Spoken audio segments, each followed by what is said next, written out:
All right. Hey, this is shawnshawn. I want to review a book. It's called Saving Mona Lisa.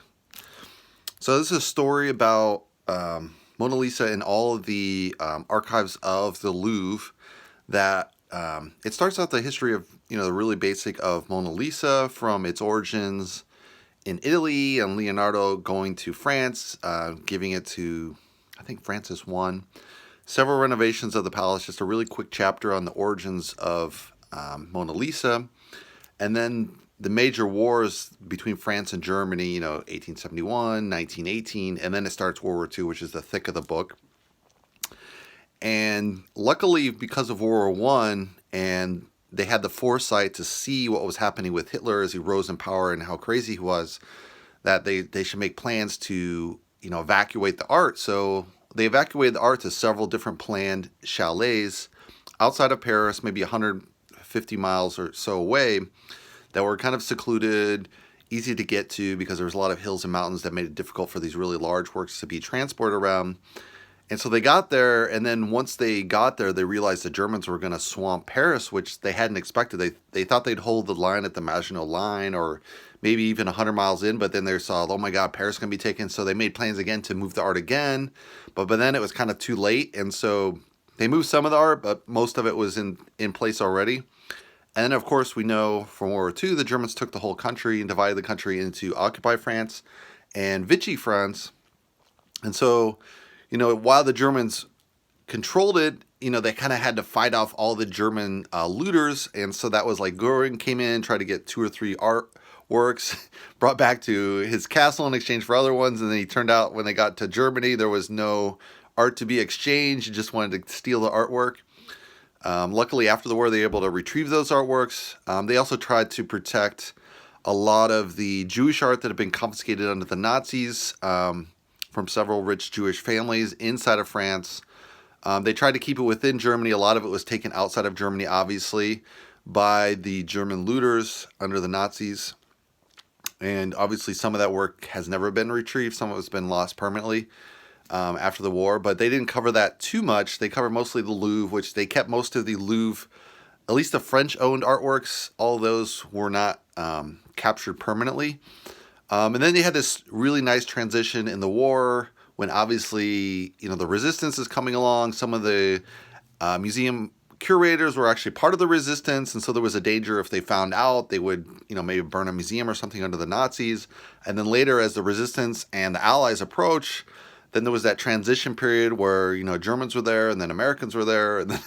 And so they had this transition period where they had to kind of fight off both, warn the Allies not to bomb these locations. They did have a close call, a couple airplanes crashing close by. But it's a really nice book. It covers kind of how people think on their feet with no guns and facing these crazy SS. That was probably the worst threat at the very end of the war, going around doing these kind of death squads. But yeah, it covers a really nice history and how they had to plan out the routes ahead of time, which really helped out, as well as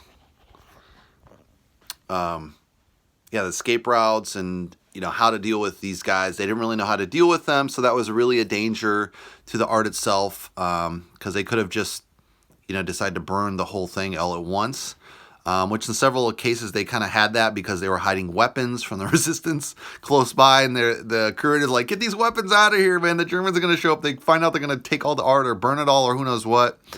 And then they had a couple close calls as the Allies took over. They had, I think, one bombing run over Paris.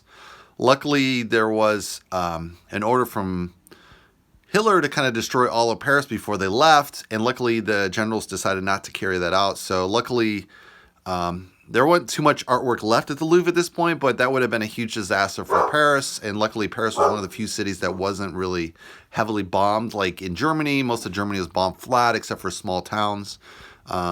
I got married in a small palace, but it was outside of the major city center, Frankfurt, which was completely bomb flat, and everything was new from the 40s on, which, you could argue whether that was deserved or not after, the Holocaust and all that.